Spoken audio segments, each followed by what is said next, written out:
Capítulo 12. A causalidade.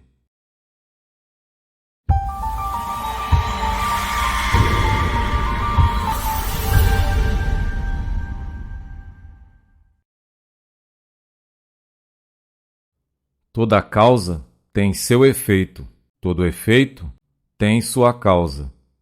Todas as coisas acontecem de acordo com a lei. O acaso é simplesmente um nome dado a uma lei não reconhecida. Existem muitos planos de causalidade, mas nada escapa à lei. O sexto grande princípio hermético, o princípio de causa e efeito, contém a verdade que a lei domina o universo. Nada acontece por acaso, que este é simplesmente um termo para indicar a causa existente, porém não reconhecida ou percebida, que os fenômenos são contínuos, sem interrupção ou exceção. O princípio de causa e efeito está oculto em todas as ideias científicas antigas e modernas, e foi anunciado pelos instrutores herméticos nos primitivos dias, quando se levantaram muitas e variadas disputas entre as diversas escolas de pensamento. Estas disputas foram principalmente sobre os detalhes das operações do princípio e também sobre a significação de certas palavras. O princípio obscuro de causa e efeito foi aceito como exato praticamente por todos os pensadores do mundo inteiro. Pensar de outro modo seria subtrair os fenômenos do universo do domínio da lei e da ordem, e atribuí-los ao domínio de uma causa imaginária que os homens chamaram o acaso. Uma pequena consideração mostrará a todos que, em realidade, não existe coisa alguma de puro acaso. O Webster define a palavra acaso do modo seguinte: um suposto agente ou período de atividade diferente da força, lei ou propósito. Porém, um pequeno exame mostrará que não existe um agente como acaso, no sentido de uma coisa fora da lei, uma coisa fora da causa e efeito. Como poderia ser uma coisa que agisse no universo fenomenal, independente das leis, da ordem e da continuidade deste último? Tal coisa seria inteiramente independente do movimento ordenado do universo e, portanto, superior a este. Não podemos imaginar nada fora do todo que esteja fora da lei, e isto somente porque o todo é a própria lei. Não há lugar no universo para uma coisa fora e independente da lei. A existência de tal coisa tomaria sem efeito todas as leis naturais e mergulharia o universo em uma desordem e ilegalidade caótica. Um exame cuidadoso mostrará que aquilo que chamamos acaso é simplesmente um modo de exprimir as causas obscuras, as causas que não podemos compreender. A palavra acaso deriva de uma palavra que significa cair, dando a ideia de que a caída dos dados é simplesmente um acontecimento que não tem relação com qualquer causa. É este o sentido em que geralmente é empregado o termo, mas quando o assunto é examinado secretamente, vê-se que não há nenhum acaso na caída dos dados. Todos os dias acontece uma morte que desagrada a um certo número de pessoas. Ela obedece a uma lei do infalível, como a que governa a revolução dos planetas ao redor do Sol. Atrás da vinda da morte estão as causas, ou cadeias de causas, movendo-se além do lugar que a mente pode alcançar. Todas são causas, cujo efeito pode ser visto. Mas atrás dessas causas observadas, existem cadeias de causas de procedência não observada, todas as quais têm uma influência sobre o número de morte predominante. Sempre há uma causa e um porquê para todos os acontecimentos. Nada acontece sem uma causa ou cadeia de causas. Muita confusão houve nas mentes de pessoas que consideraram este princípio porque não eram capazes de explicar como uma coisa poderia causar outra coisa, isto é, ser a criadora da segunda coisa. A causa e o efeito são distribuídos simplesmente como eventualidades. Uma eventualidade é aquilo que acontece ou advém como resultado ou uma consequência de diversos eventos procedentes.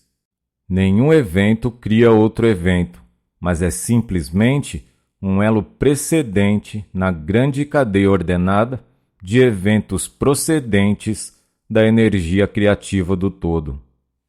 Há uma continuidade entre todos os acontecimentos precedentes, consequentes e subsequentes.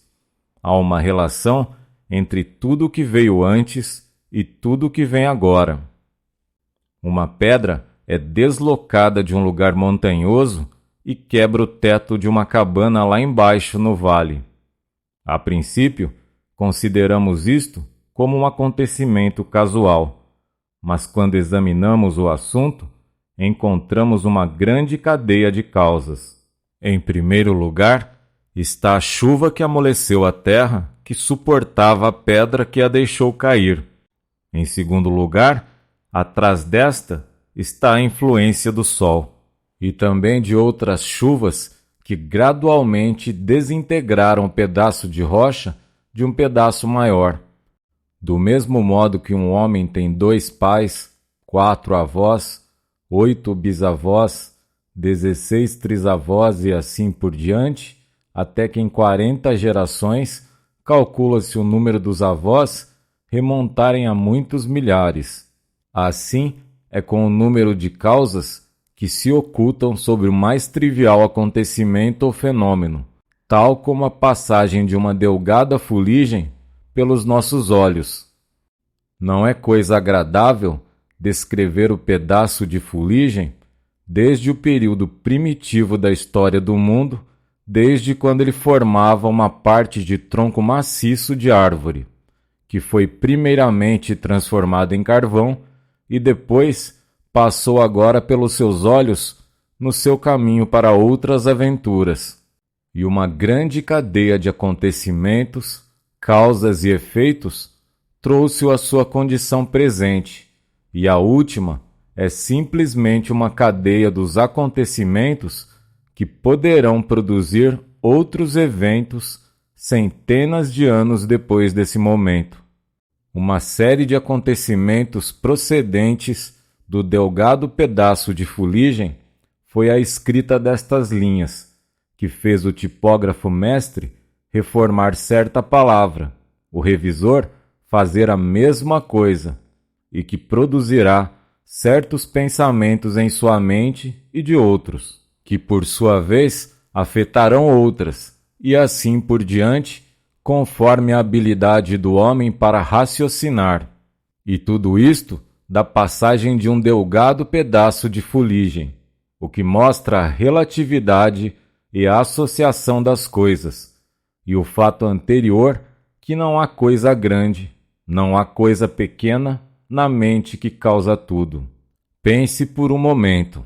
Se certo moço não tivesse encontrado uma certa moça no obscuro período da Idade da Pedra, você que agora está lendo essas linhas não existiria.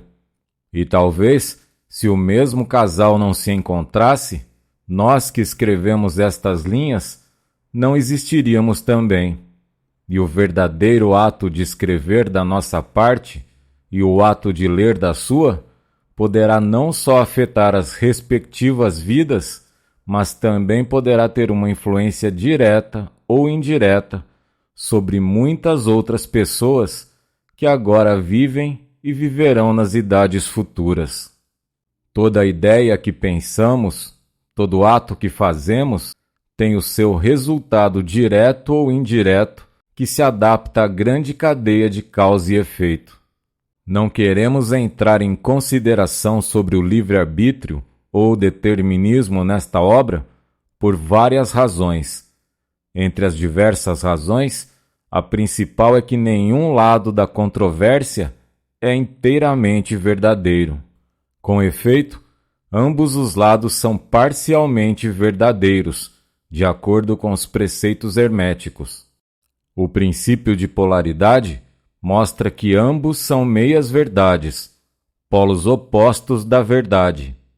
Os preceitos são que o homem pode ser livre e ao mesmo tempo limitado pela necessidade, dependendo isto da significação dos termos e elevação da verdade, cuja significação é examinada. Os escritores antigos expressam este assunto assim: a criação que está mais distante do centro é a mais limitada. Quanto mais próximo chega ao centro, tanto mais livre é. A maioria das pessoas são mais ou menos escravas da hereditariedade e das pessoas que as rodeiam. Elas manifestam muito pouca liberdade. São guiadas pelas opiniões, costumes e ideias do mundo exterior e também pelas suas emoções, sensações e condições. Não manifestam domínio algum digno de nome. Indignamente repudiam esta asserção, dizendo: pois eu certamente sou livre para agir e fazer como me apraz. Mas deviam explicar melhor o que lhes apraz, o que os faz querer fazer uma coisa, de preferência a outra. O mestre pode mudar esses prazeres e vontades em outros no lado oposto do polo mental. Ele é capaz de querer por querer, sem querer por causa das condições, emoções, sem tendência ou desejo, sensações ou sugestões. A maioria das pessoas são arrastadas como a pedra que cai, obediente ao meio, às influências exteriores e às condições e desejos internos. Isso sem falar dos desejos e das vontades dos outros mais fortes que elas, da hereditariedade, da sugestão, que as levam sem resistência da sua parte e sem exercício da vontade. Movidas como peões no jogo de xadrez da vida, elas tomam parte nesta e são abandonadas depois. Mas os mestres, conhecendo a regra do jogo, elevam-se acima do plano da vida material e colocam-se em relação com as mais elevadas forças da sua natureza. Dominam as suas próprias condições, os caracteres, as qualidades e a polaridade, assim como o meio em que vivem, e deste modo tornam-se os motores em vez de peões. Tornam-se causas em vez de efeitos. Os mestres não escapam da causalidade dos planos mais elevados, mas concordam com as leis superiores e, assim, dominam as circunstâncias no plano inferior. Eles formam parte consciente da lei, sem serem simplesmente instrumentos. Enquanto servem nos planos superiores, governam no plano material. Porém, tanto nos superiores como nos inferiores, a lei está sempre em ação. Não há coisa do acaso. As deusas cegas foram abolidas pela razão. Agora podemos ver, com olhos esclarecidos pelo conhecimento, que tudo é governado pela lei universal. O infinito número de leis é simplesmente uma manifestação da única grande lei, a lei que é o todo. É verdade, contudo, que nem mesmo um pardal fica descuidado à mente do todo, assim como os cabelos da nossa cabeça são contados, como disseram as Escrituras. Nada há fora da lei. Nada do que acontece é contrário a ela. Contudo, não cometa o erro de supor que, por causa disso, o homem é simplesmente um cego autômato. Os preceitos herméticos ensinam que o homem pode usar a lei contra as leis e que a vontade superior prevalece contra a inferior, até que por fim procura refúgio na própria lei e olha com desprezo as leis inferiores. Você é capaz de compreender a mais íntima significação disso?